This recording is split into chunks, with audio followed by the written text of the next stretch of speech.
गुरुर्ब्रह्मा गुरुर्विष्णु गुरुर्ब्रह्मा गुरुर्विष्णुः गुरुर्देवो महेश्वरः गुरुर्देवो महेश्वरः गुरुर्साक्षात् परं ब्रह्म गुरुसाक्षात् परं ब्रह्म तस्मै श्री गुरवे नमः तस्मै श्री गुरवे नमः अखण्डमण्डलाकारम् अखण्डमण्डलाकारं व्याप्तं येन चराचरम् व्याप्तं येन चराचरं तत्पदं दर्शितं येन तत्पदं दर्शितं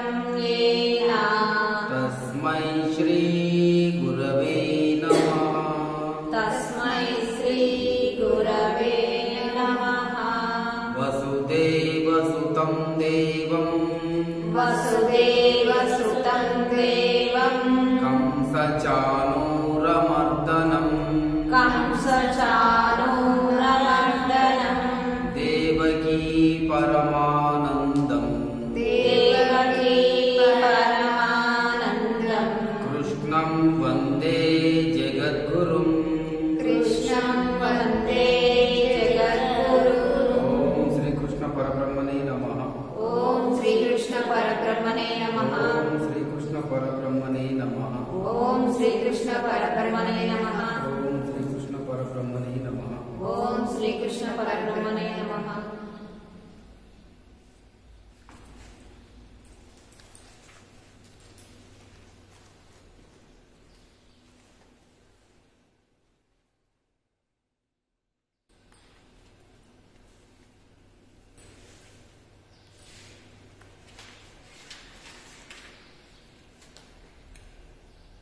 ఆరవ అధ్యాయం 16వ శ్లోకం. నాత్యశ్నతస్తు యోగోస్తి नात्यश्नतस्तु योगोऽस्ति న చైకాంతమనశ్నతః न चैकान्तमनस्नतः న చాతి స్వప్నశీలస్య न चापि स्वप्नशीलस्य జాగ్రతో నైవ చార్జున जाग्रतो नैव चार्जुन నాత్యశ్నతస్తు యోగోస్తి नात्यश्नतस्तु योगोऽस्ति న చైకాంతమనశ్నతః न चैकान्तमनस्नतः న చాతి స్వప్నశీలస్య न चापि स्वप्नशीलस्य జాగ్రతో నైవ చార్జున जाग्रतो नैव चार्जुन అర్జున అత్యశ్నతకు యోగ నాస్తి. అర్జున ఎక్కువగా భుజించే వానికి ధ్యానం కుదరదు. మనం కడుపు నిండా తింటే ఏమవుతుంది? నిద్ర వచ్చేస్తుంది. కాబట్టి ధ్యానంలో కూర్చున్నప్పుడు నిద్ర అవుతాం. మనం ధ్యానమే చేస్తాం అనుకుంటాం కానీ ధ్యానం చేయడం లేదు, నిద్ర వెళ్ళిపోయి నిద్ర లోపలికి జారుకుని ఉంటాం. కాబట్టి ఆహారం చాలా తక్కువగా తీసుకోవాలి. చైకాంతం అనశ్నత, మరియు ఏమీ కూడా భుజింపని వానికి ఈ యొక్క ధ్యానం కుదరదు. ఎందుకు కుదరదు? మనకి ఆకలి బాగా అవుతుంటది కాబట్టి మనస్సు ఏకాగ్రత ఉండదు, ఆత్మ మీద ఉండదు. ఏదో తినాలి ఏదో తినాలని మనస్సు ఆలోచిస్తూ ఉంటుంది.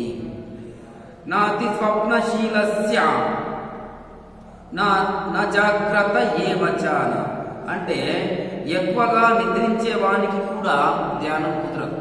అదేవిధంగా ఎక్కువగా మేల్కొని ఉండేవానికి కూడా ధ్యానం కుదరదు. అంటే సరి అయిన ఆహారం తినాలి, సరి అయిన నిద్ర ఉండాలి, సరి అయిన ఉంటేనే అప్పుడు మనకు మేలుకువ ఉంటేనే ధ్యానం కరెక్ట్గా కుదురుతుంది. కాబట్టి మనం తినేటటువంటి ఆహార పదార్థాలు కడుపు నిండా తినకూడదు.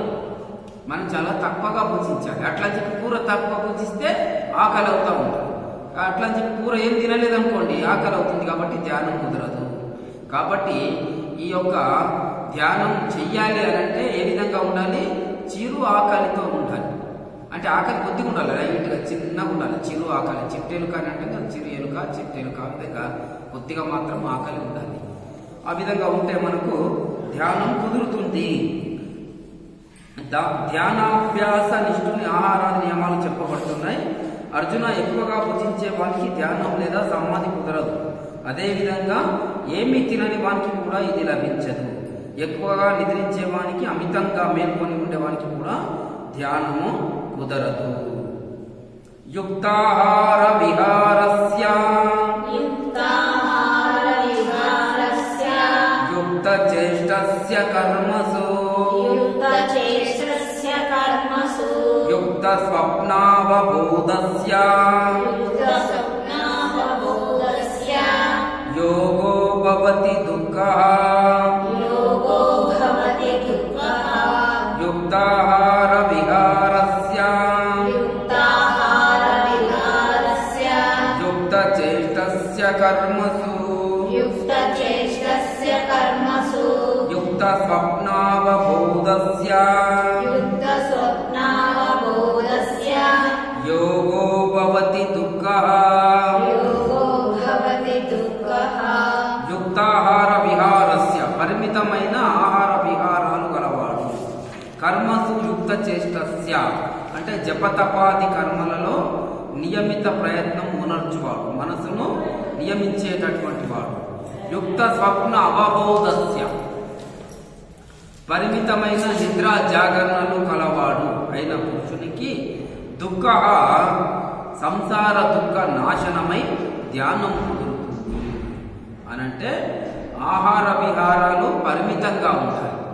మనము దేని కొరకు తినాలి, ఎందుకొరకు బ్రతకాలి? తినడానికి కొరకు బ్రతకాలన్నా బ్రతకడానికి కొరకు తినాలి? బ్రతకడానికి తినాలి. తినడానికి కొరకు బ్రతకకూడదు. తినడానికి బ్రతకాలి అని అంటే అన్ని రుచులు కావాలి, కడుపు నిండా వడ్డిస్తూ ఉంటాం అన్నట్టు.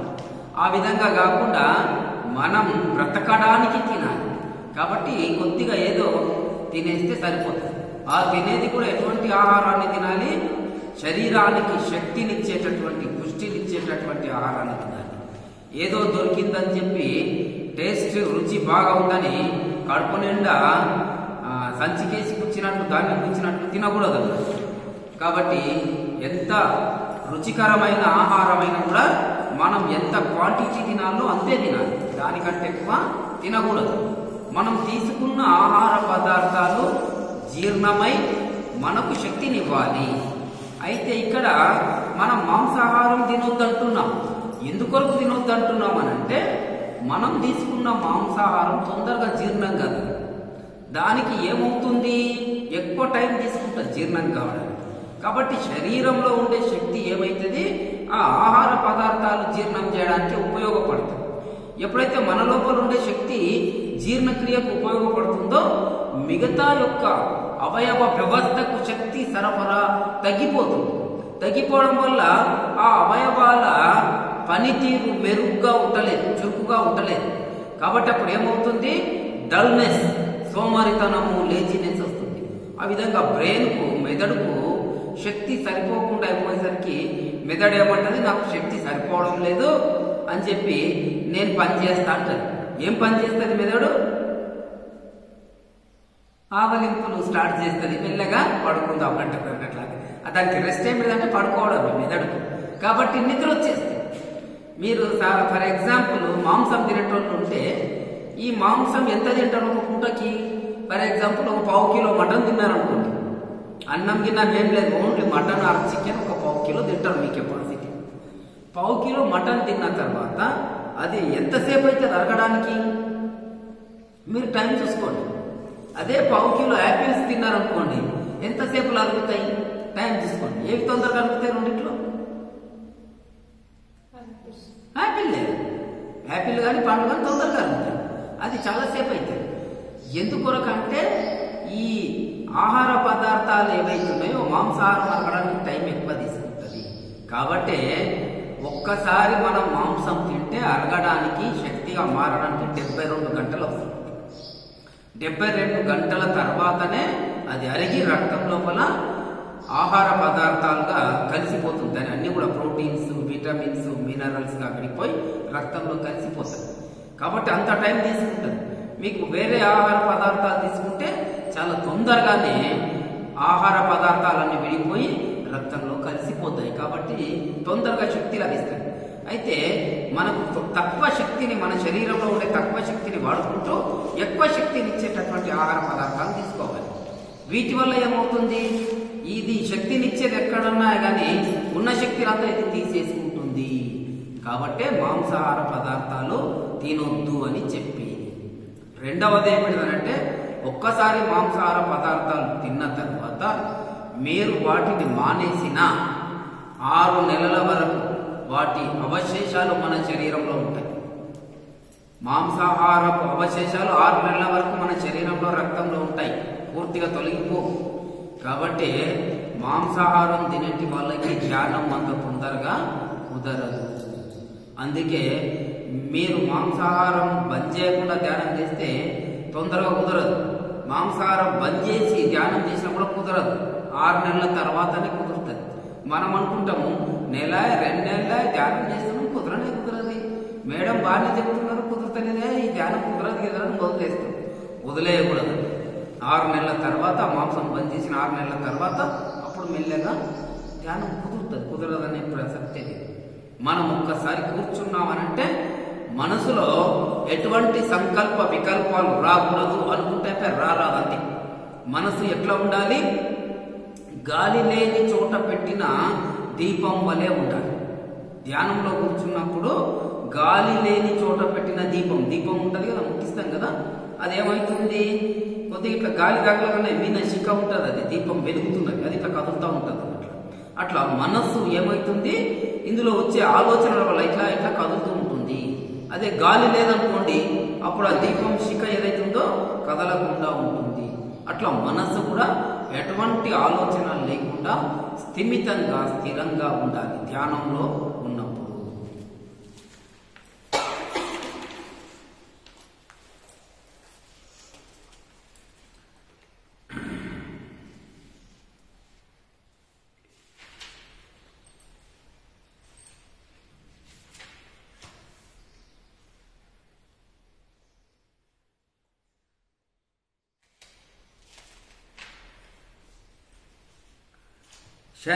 శనైరు పరమేత్ బుద్ధ్యా, శనైరు పరమేత్ బుద్ధ్యా, ధృతి గృహీతయా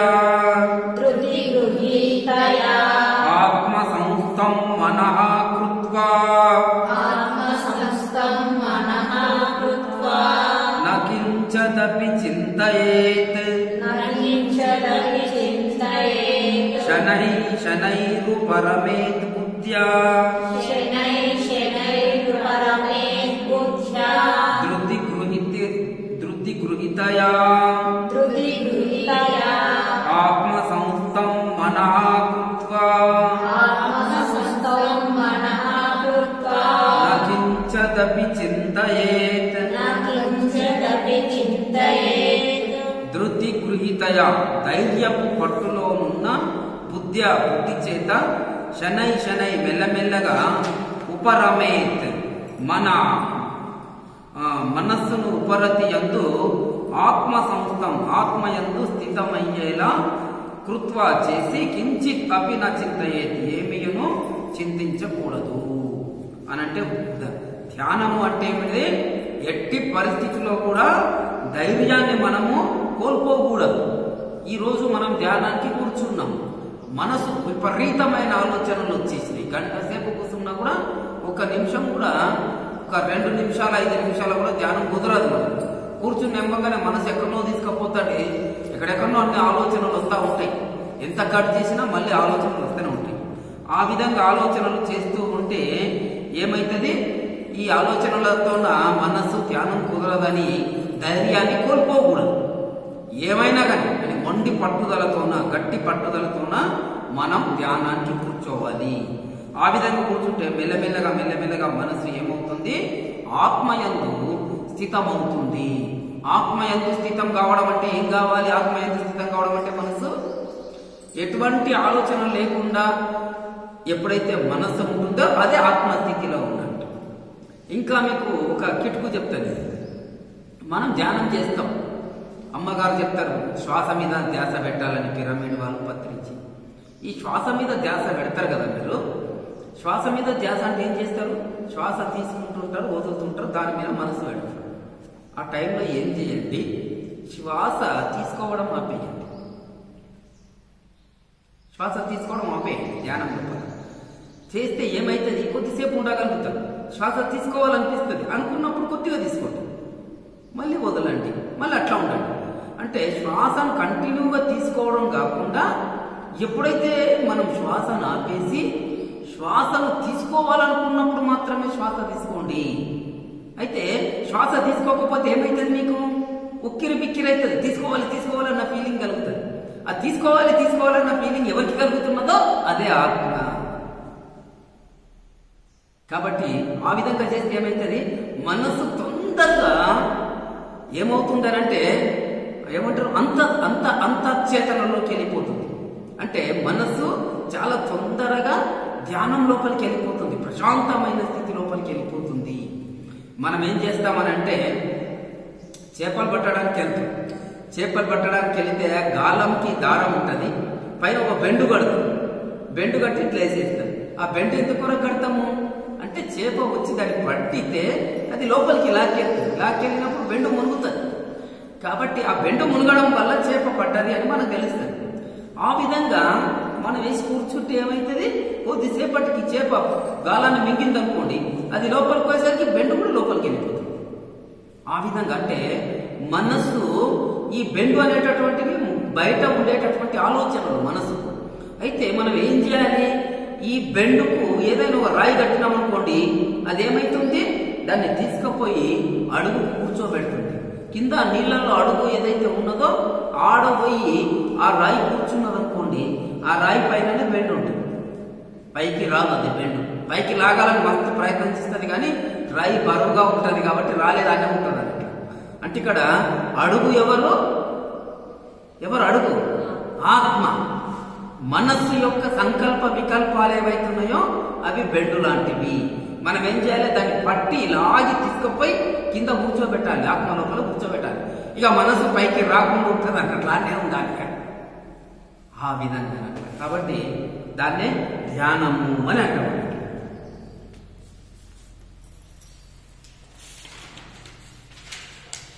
ఆత్మ అందించేది ఏమి, ఇంకా ఏమి ఆలోచన ఇచ్చేటటువంటిది ఏమి ఉండకూడదు.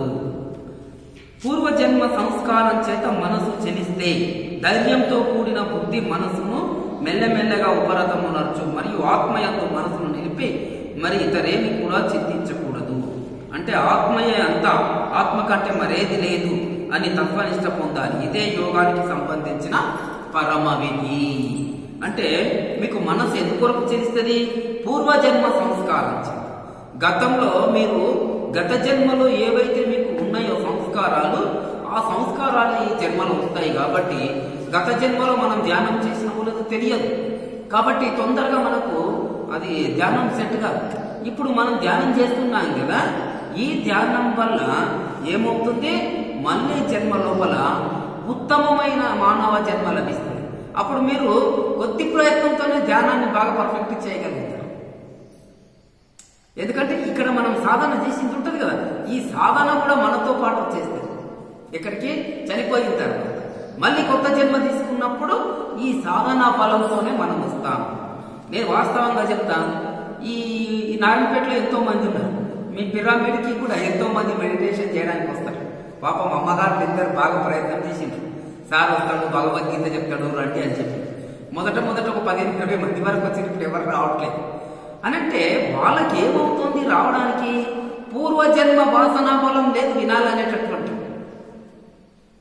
ఆ పూర్వజన్మ వాసనా బలం ఉంది, వినాలి, భగవద్గీతలో ఏముందో తెలుసుకోవాలి అన్న ఆకాంక్ష గట్టిగా ఉంటే ఖచ్చితంగా వస్తారు.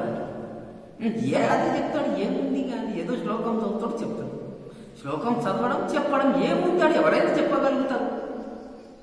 కొద్దిగా ఎక్కువ చెప్తాడు అంతే. ఏం చెప్తాడు? మనకంటే కొద్దిగా ఎక్కువ చెప్తాడు. మనకు రాదా అనుకునే వాళ్ళు ఉంటారు. అంటే ఇక్కడ విషయం ఏమిటంటే మనం ఇంకా తెలుసుకోవాలి ఖచ్చితంగా అనేటటువంటి వాసనా బలం ఉంటే వచ్చేస్తుంది.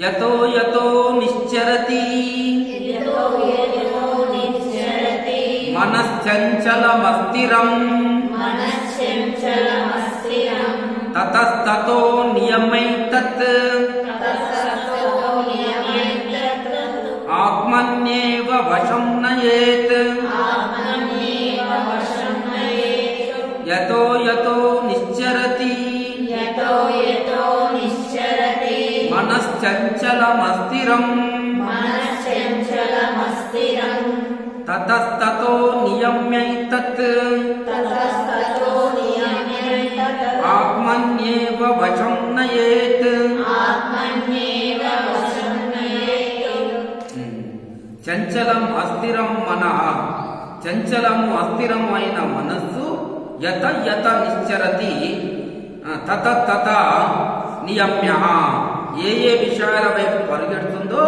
ఆయా విషయాల నుండి నివర్తిల్ల చేసి ఏతత్ ఆత్మని ఏవ ఈ మనసును ఆత్మయందే అధీనం పొందించు అంటాడు. అంటే ధ్యానం అంటే ఏమిటిది? మనం ధ్యానానికి కూర్చున్నప్పుడు ఈ మనసు చంచలమైనటువంటిది అస్థిరమైనటువంటిది. స్థిరంగా ఉండదు మనసు, ఒకే విషయం మీద ఉండదు. ఆ ఒకే విషయం మీద ఉండకుండా ఎక్కడెక్కడో పోతుంటుంది. కాబట్టి ఎక్కడెక్కడో పోకుండా మనసును ఏ విషయాల వైపు పరిగెడుతుందో ఆయా విషయాల వైపు నుంచి దాన్ని మరల్చి దాన్ని ఏం చేయాలి? ఆత్మయందే ఆధీనంలో ఉంచాలి. ఆత్మయందే ఆధీనంలో ఉంచాలంటే మామూలు విషయం కాదు. ఆత్మ అంటేనే తెలియదు మనకి. ఆత్మ అంటేనే తెలియనప్పుడు ఆత్మయందే ఎట్లా ఉంచుతాం దాన్ని? కష్టం అన్నట్టు, చాలా కష్టంతో కూడుకున్నది. దీన్నే నిర్వికల్ప సమాధి అంటాం అన్నట్టు. నిర్వికల్ప సమాధి, నిర్వికల్ప ధ్యానము లేదా నిర్వికల్ప సమాధి, అది చాలా కష్టంతో కూడుకున్నది. అయినా దాన్ని ప్రయత్నం చెయ్యాలి. ఆ విధంగా ప్రయత్నం చేస్తే అప్పుడు ఆత్మయందు మనకు ధ్యానము కుదురుతుంది. అంటే ఇక్కడ ఏం చేస్తాము మనము? చంచలం, మనసు చాలా చంచలం. ఇంతకుముందు ఈ కథ చెప్పిన ఒకటి మీకు, చంచలమైనటువంటి ఐడియా ఉందా? కోతి కళ్ళు తాగింది, తేలు ముట్టింది, దయ్యం పట్టింది, ఆ విధమైనటువంటి స్థితిలో ఉంటుంది మనస్సు.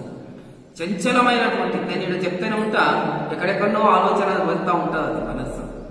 అదే నా ఇప్పుడు ఇంటి దగ్గర అది చేసింది ఇది చేసింది, నేను చంచలం అనేసరికి ఇంకెక్కడో పోతుంది అన్నట్టు. ఏదో సీరియల్ పేరు ఉంటుంది చంచలం అని చెప్పి, ఆ సీరియల్ మీద పోతుంది చంచలం అని సీరియల్. ఆ సీరియల్లో ఏమైంది అట్లా అట్లా అట్లా ఉంటుంది. మళ్ళీ అందులో ఏదో వాతావరణం నుంచి మళ్ళీ ఇక్కడ వచ్చేస్తుంది, ఇక్కడ నుంచి అక్కడ పోతుంది, అక్కడ నుంచి ఇక్కడ ఏదేదో ఆలోచన చేస్తుంటారు. మనసు ఎప్పుడు కూడా ఊరకే ఉండదు. మన మనస్సే, ఇంతకుముందు నిన్న శ్లోకంలో చెప్పుకున్నాం. మనం ఏం చెప్పుకున్నాం?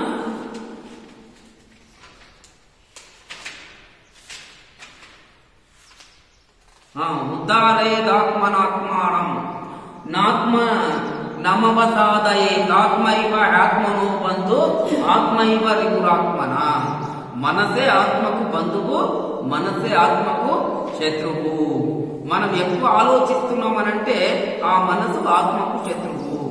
ఆలోచన లేకుండా ధ్యానంలో కూర్చున్నామనంటే ఆ మనసు ఆ ఆత్మకు బంధువు. కాబట్టి మనం ఏం చేయాలి? నిరంతరం వీలైనంత వరకు మనసు యొక్క ఆలోచనలన్నింటినీ కట్ చేసి దాన్ని ధ్యానంలో ఉంచడానికి ప్రయత్నం చెయ్యాలి. ఈ విధంగా ధ్యానం ఎందుకొరకు చేయాలి?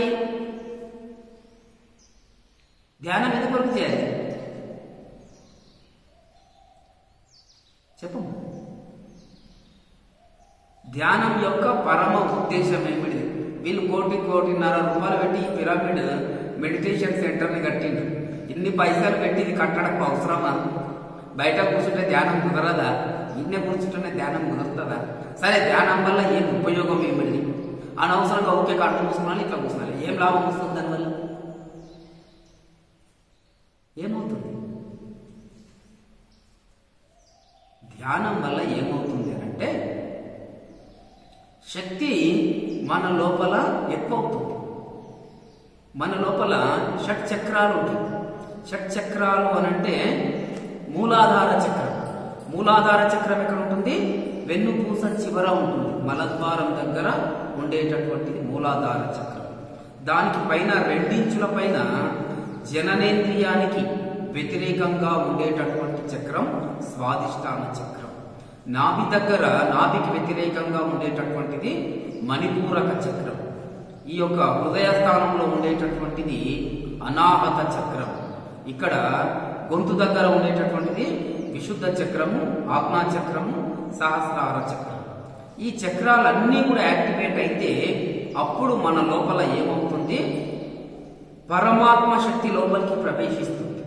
పరమాత్మ శక్తి కాస్మెటిక్ ఎనర్జీ అంటాం, విశ్వమంతా వ్యాప్తమైనటువంటి ఆ విశ్వమంతా వ్యాప్తమైన ఎనర్జీని బయట నుండి తీసుకోవాలంటే కష్టమవుతుంది. కాబట్టి పిరమిడ్ ఆకారాన్ని కట్టింది. ఈ పిరమిడ్ ఆకారంలో ఉండేటప్పుడు ఆ అంచు పైన ఏదైతే ఉందో దాని ద్వారా అధిక శక్తి ఇందు లోపలికి రావడం జరుగుతుంది. ఆ అధిక శక్తి మన లోపలికి దేని ద్వారా ప్రవేశిస్తుంది? సహస్రారం ద్వారా లోపలికి ప్రవేశిస్తుంది. అయితే మన లోపల మూలాధార చక్రం ఏదైతే ఉన్నదో కింద, ఈ మూలాధార చక్రం దగ్గర ఏముంటుంది? నాడి, సుషుమ్న నాడి పాములాగా చుట్టుకొని ఉంటుంది. ఈ మూలాధార చక్రం లోపల ఉండే సుషుమ్న నాడికి ఇరువైపులా 2 నాడులు ఉంటాయి. ఆ ఒక నాడిని ఇక్కడ వచ్చి అక్కడ నుంచి స్టార్ట్ అయ్యి ఈ కుడి ముక్కు లోపల వచ్చి ఎండ్ అయితే ఆగిపోతుంది. ఇంకొకటి ఇక్కడ నుంచి స్టార్ట్ అయ్యి వెన్నుపూస ద్వారా ఇక్కడ ఎండ్ అయిపోతుంది. దీన్ని సూర్యనాడి అంటాం, దీన్ని చంద్రనాడి అంటాం. ఇది ఈడ, ఇది పింగళ నాడి అని అంటాం. ఈ 2 నాడుల మధ్యలో ఉండేటటువంటిది సుషుమ్న నాడి.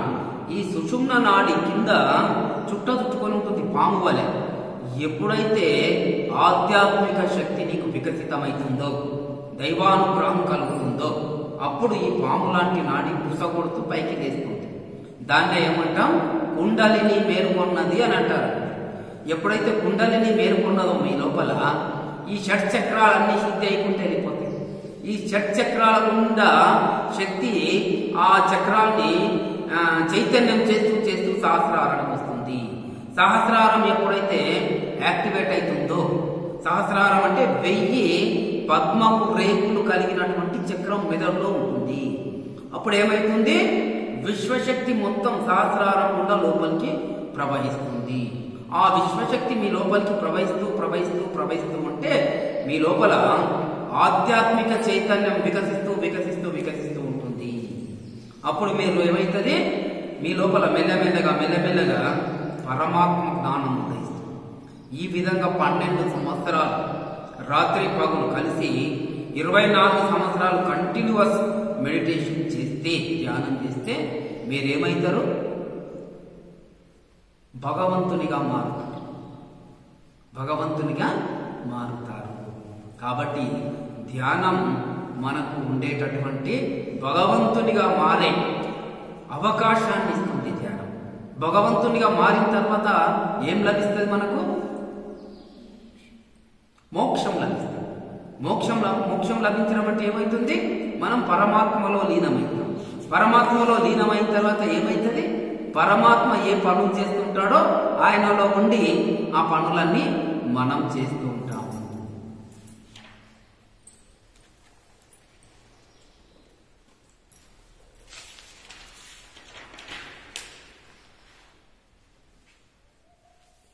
ఇరవై 29 చెప్పండి.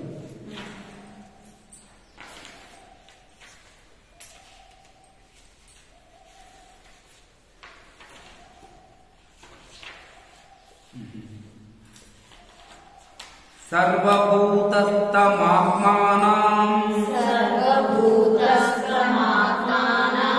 సర్వభూతాని చాత్మని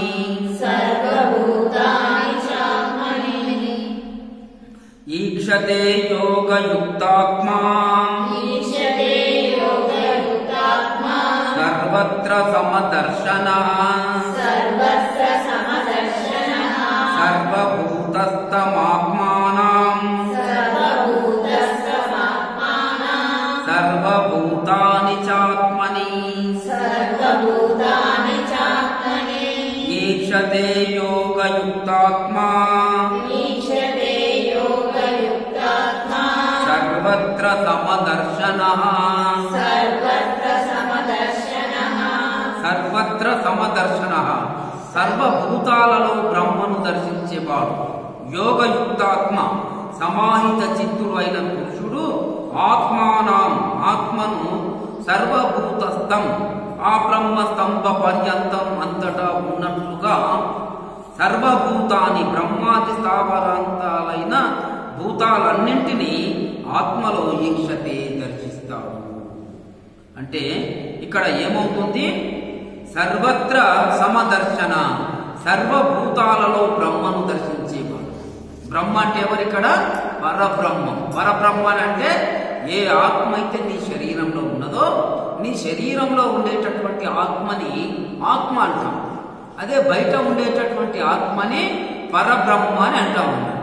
అయితే నీ శరీరంలో ఉండే ఆత్మని నీవెప్పుడైతే నేను ఆత్మనని తెలుసుకుంటావో అప్పుడు ఏమైతుంది? సర్వభూతాలలో కూడా ఉండే ఆత్మను పరబ్రహ్మగా దర్శిస్తాడు. ఎందుకొరకనంటే మీరంతా కూడా దేహాలు వేరు, మనం ఆత్మపరంగా మనమంతా ఒకటి. మీలో చైతన్యానికి కారణమైన ఆత్మ, నాలో చైతన్యానికి కారణమైన ఆత్మ ఒక్కటి. కాబట్టి స్త్రీ పురుష భేదం, కుల ప్రాంత భేదాలు ఏమున్నా కూడా ఆత్మపరంగా మనమంతా ఒక్కటి. కాబట్టి ఆ విధంగా అందరి లోపల ఆత్మ స్వరూపాన్ని దర్శించేవాడు బ్రహ్మని దర్శిస్తాడు. అప్పుడు వాడు ఏమైతాడు? సమాహిత చిత్తుడైన పురుషుడవుతాడు. సమాహిత చిత్తుడైన పురుషుడు అంటే వానికి భేదాలు ఉండలేవు. అరే వీళ్ళు స్త్రీలు కదా, మా పక్కలో వచ్చి ఎట్లా కూర్చుంటారు అన్న పురుషాహంకారం ఉండదు. వీళ్ళు నాకంటే ఉన్నతమైనటువంటి వాళ్ళు నా పక్కన ఎక్కడ కూర్చుంటారు అనే భావన ఉండదు. అవి చిన్న చిన్న జీవులు కదా, వాటిని ఎందుకు మనం సేవించాలని ఉండదు. సృష్టి మొత్తంలో అన్ని జీవుల పట్ల ఒకే రకమైన భావం ఉంది. పాము చూస్తే మన కోపం వస్తుంది, కలుస్తుందేమో. పాపం అది కర్మనే గర్వది, కానీ అనవసరంగా దాన్ని చంపాలన్న భావం ఏర్పడుతుంది. చంపాల్సిన అవసరం లేదు పాముని. అది కర్మనికి వచ్చినప్పుడు ఖచ్చితంగా చంపేసే. అది పాపం ఊరికట్లా పోతుంటది, అయ్యో లోపలికి వచ్చి ఎక్కడ కలుస్తుందని దాన్ని చంపేస్తామన్నమాట. కాబట్టి ఈ విధంగా ఒక్కొక్క జీవిని చూస్తే మనకు ఒక్కొక్క భావం కలుగుతూ ఉంటుంది. కాబట్టి ఎట్టి పరిస్థితిలో ఏ జీవిని కూడా చంపాల్సిన అవసరం లేదు.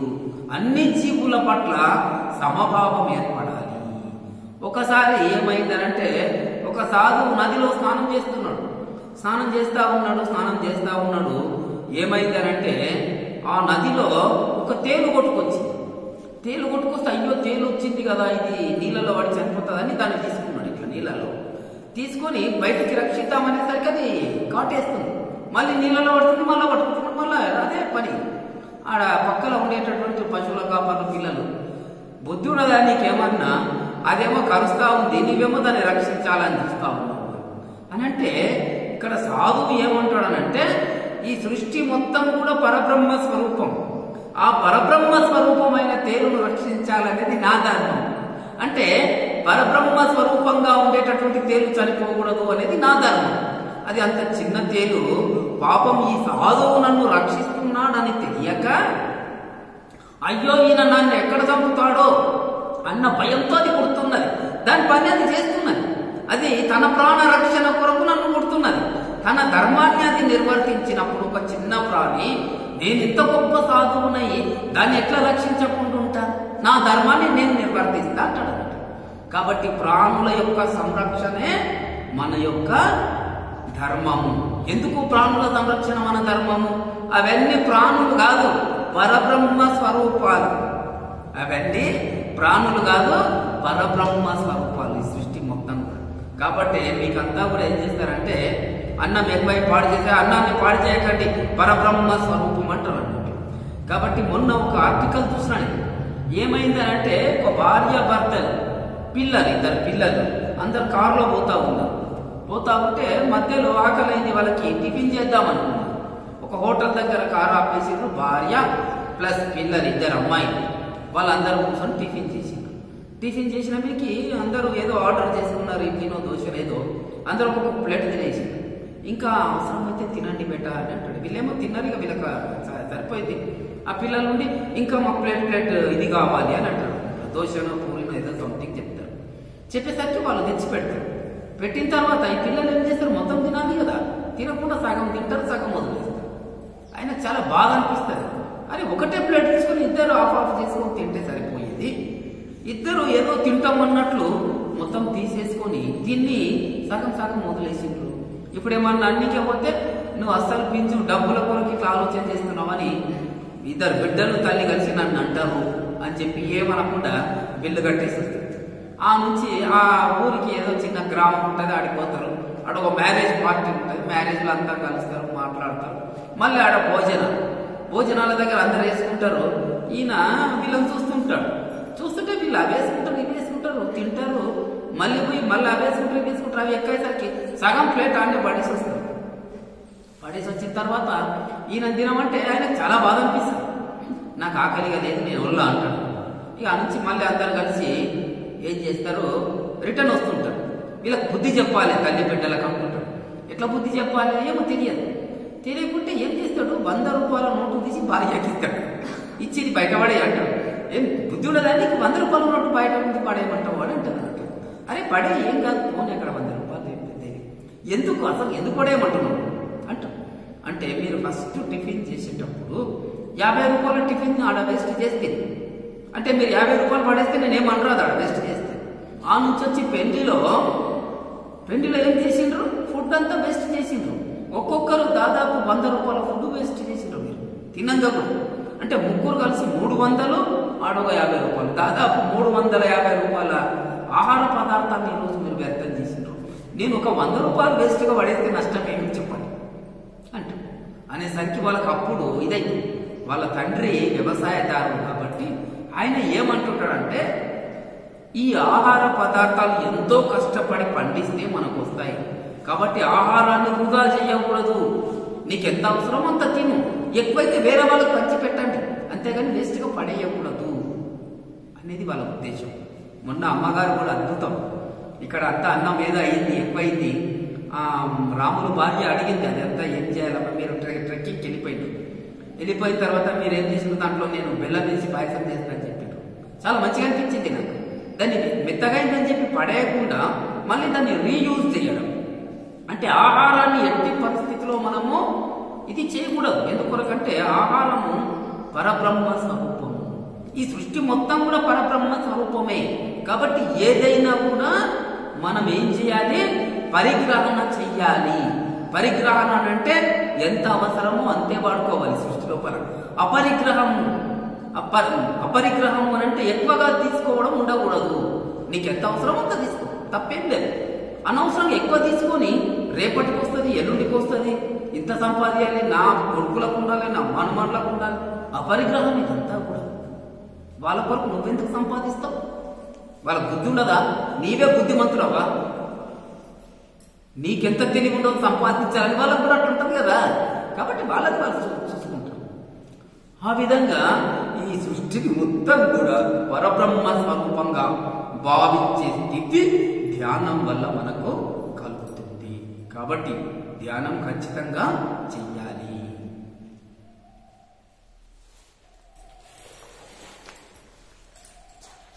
భగవద్గీత 6వ అధ్యాయం 16వ శ్లోకం. నాత్యశ్నతస్తు యోగోస్తి నా చైకాంత మనశ్నతః నాచాతి స్వప్నశీలస్య జాగ్రతో నైవ చార్జున. మరొకసారి శ్లోకం. నాత్యశ్నతస్తు యోగోస్తి నాచైకాంత మనశ్నతః నాచాతి స్వప్నశీలస్య జాగ్రతో నైవ చార్జున. తాత్పర్యం: అర్జున, అతిగా తినేవాడికి మరి బొత్తిగా తినని వాడికి, ఎక్కువగా నిద్రపోయేవాడికి మరి అసలు నిద్రపోకుండా ఉండేవాడికి ధ్యాన యోగం సిద్ధించదు.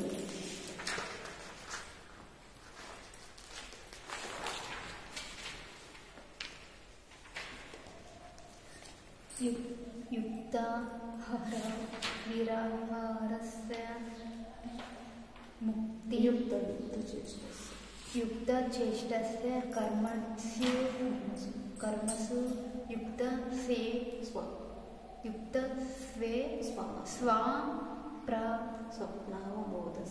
స్వప్నాదబోధస్య యోగో భవతి దుఃఖః.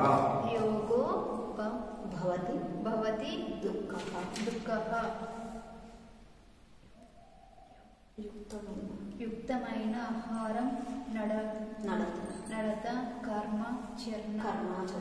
కర్మాచరణ యుక్తమైన నిద్ర మేలుకో కలిగిన ఉన్న వాడికి మాత్రమే దుఃఖం కలను దుఃఖాలను పొట్టిగా పోగొట్టే ధ్యానం యోగం సిద్ధిస్తుంది. భగవద్గీత 6వ అధ్యాయం 25వ శ్లోకం. శనైరు పరమేత్ బుద్ధ్యః ధృతి గృహీతయా ఆత్మస్థితం మనః కృత్వా న కించదపి చింతాయేత్. శనైరు పరమేత్ బుద్ధ్యా ధృతి గృహీతయా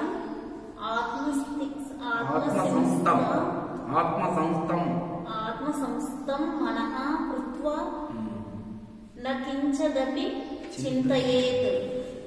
మనసుతో ఇంద్రియ నిగ్రహం చేసి ధీరుడై ప్రాపంచిక విషయాల నుంచి బుద్ధిని దూరం చేసి మనసును ఆత్మలోని స్థిరం చేసి ఇతర ఆలోచనలు చింతలు లేకుండా ఉండాలి. భగవద్గీత 6వ అధ్యాయం 26వ శ్లోకం. యతో నిశ్చరతి మనశ్చంచలమతిస్తరం తతస్థో నియమైత ఆత్మన్యేవ వశం నయేత్. మరొకసారి.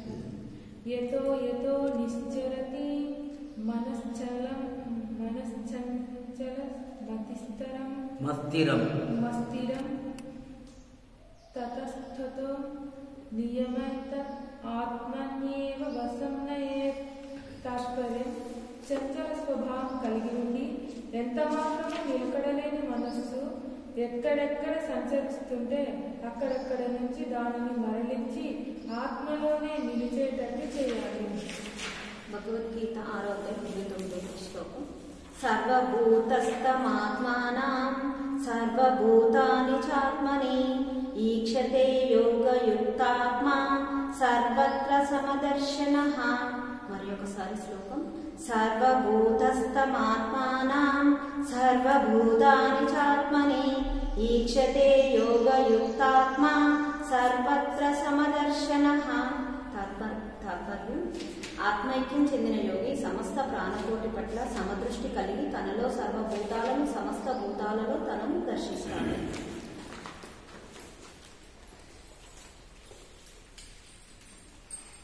అసతో మా సద్గమయ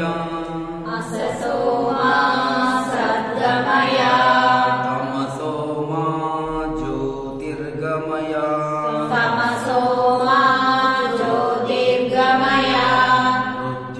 మృత్యోర్మామృతం గమయ ఓం శాంతి శాంతి శాంతి.